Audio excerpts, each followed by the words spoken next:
Hello tutors, it's Gav and welcome to another one of my videos. No, there's going to be no singing on this one. You'll be happy to hear that. But I am wearing my newish reading glasses. Slightly Michael Caine-esque. It's got to be done. It just has to be done. My name is Michael Caine. Here's another one from the film Zulu. Stop throwing those bloody spears at me. There you go. Entertainment. Solid entertainment. Right, guys. Thanks for joining me. Who am I kidding? I can't even see the camera with these on. They're so magnified these days. Right, we've got whatever update it is, I've completely forgot, on the Tommie's War vignette. That's the two 1 in 32 scale figures. We've got a corporal and a private. And the private's been primered, not done anything to him yet, but with the primer on you'll be able to see the figure a bit better, so I will show him. For all intents and purposes, the corporal's finished, although I've just had to run a pencil around the edge of the helmet because I completely forgot. But apart from that, so you might not even see it anyway, but I'd already taken some photographs of him and there's something missing here. Right, I've also done the brickwork to a point on the blue foam for the vignette. I'm just now working out, my plan is probably going to be, obviously I'm not going to do a whole roof or anything like this. It really is just a background for the figures. And my plan had always been to make up some, used to be called Ridley tin, but corrugated iron, you know, as you still see to this day. And have some of that going round, because what I'm trying to show is where the British were fighting, there was a lot of industry, and it wasn't a lot of these idyllic French villages, Belgian villages. It was like the coal fields and that, and it wasn't that much different from the black country around here. It was quite industrial, red brick buildings rather than, as I say, all the fancy stuff that you see in France even to this day, in Belgium.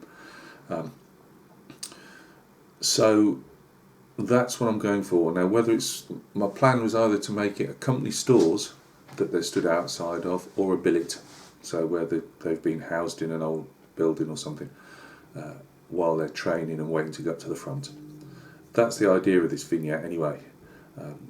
It may change as things, as always with my projects, as they go along. So let's go down to the bench and take a look. Right, guys, thanks for joining me at the bench. We'll look at the unpainted figure first. As you can see, he's been primered in a lacquer primer, which I use for anything from war games figures that I paint for commission to these type of display figures.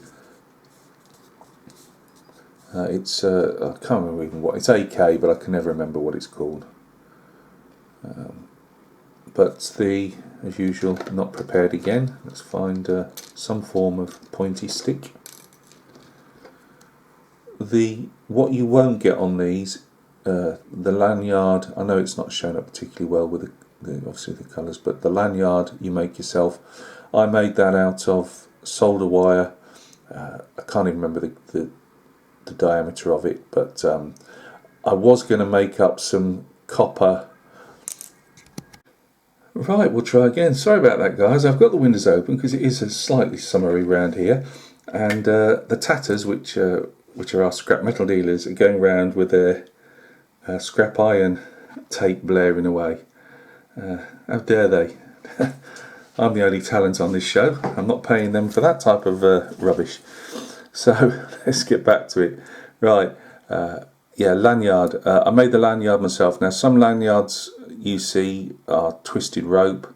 The ones I've seen from museums and the one that the artist depicted on the website for Tommie's War, it's more of I don't know what you call it, but it's smooth, a bit like rock climbing rope in a way.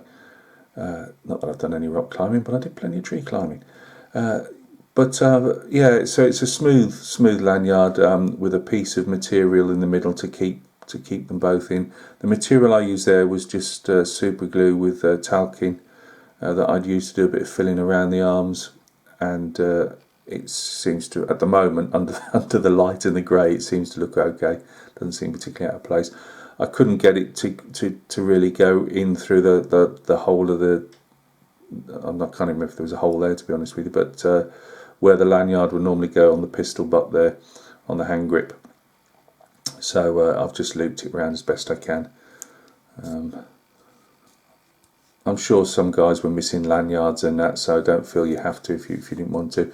It needed a bit of filling on the arms. Most of them do. Most of them. I've done about 4 or 5 of their figures. I don't put that as a point against them. It's not hard and it's not a lot. I use, which method I use a fair bit on my modelling now, which is super glue and talcum powder. Give it a nice firm join, and then if you really need to go over a bit more, which I did, I just smoothed it out with in some places with some normal modelling putty. But yeah, that's our guy. So he's going to have brown overalls, or coveralls as they call them in the army. Brown webbing again, just like the corporal behind him. I'm going to try and do a lighter coloured cap. As I say, he's not an officer just because he's got a pistol and a cap. He is a private. But I'll try and make it lighter than the corporals, just for a different interest and to show, different colours. So that's our guy on brown boots.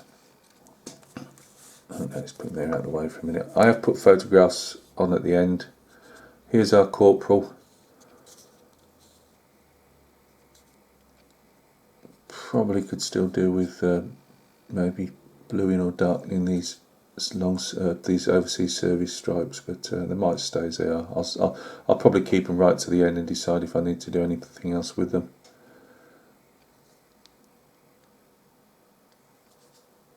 Probably the photographs will show the face in that better.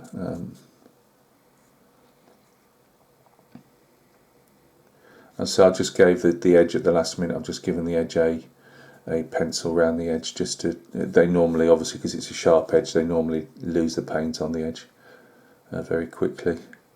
I didn't bother with a lanyard. I don't think the artwork has it either. With the respirator stroke gas mask at the front there, you could show a bit of lanyard around there, but it would just, it can sound artistic, but artistically it'd just be all clumped up, so I left it off. As I say, I can't see, it's not without the realms of fantasy that they didn't lose lanyards from time to time. As I say, he's just got his very bit of his cuff showing underneath there as well. Lovely figure. The only thing there's a second, was it that one?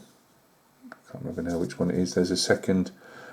Sometimes these figures I feel sometimes can be a bit rushed on the sculpting side of it, and the sculptor's obviously put a seam line down, and he or she's put a second seam line, or started one and then didn't fill it back in again. Of course, I'd done half my painting before realising it was a seam line, and I've ended up leaving it on in the end.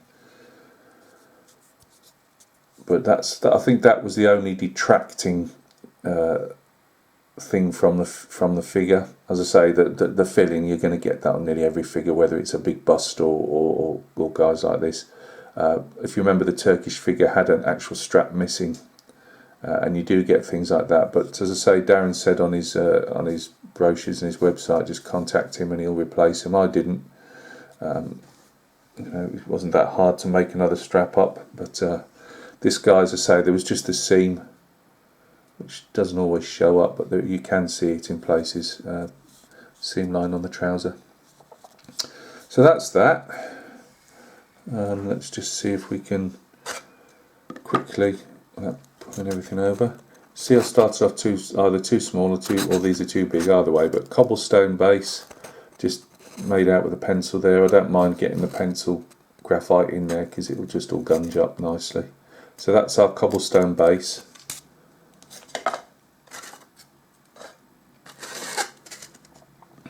And this will be a cutout for our door. Now these might be a tad too big, to be honest with you, and I've gone all over the place. That's going to be mortar.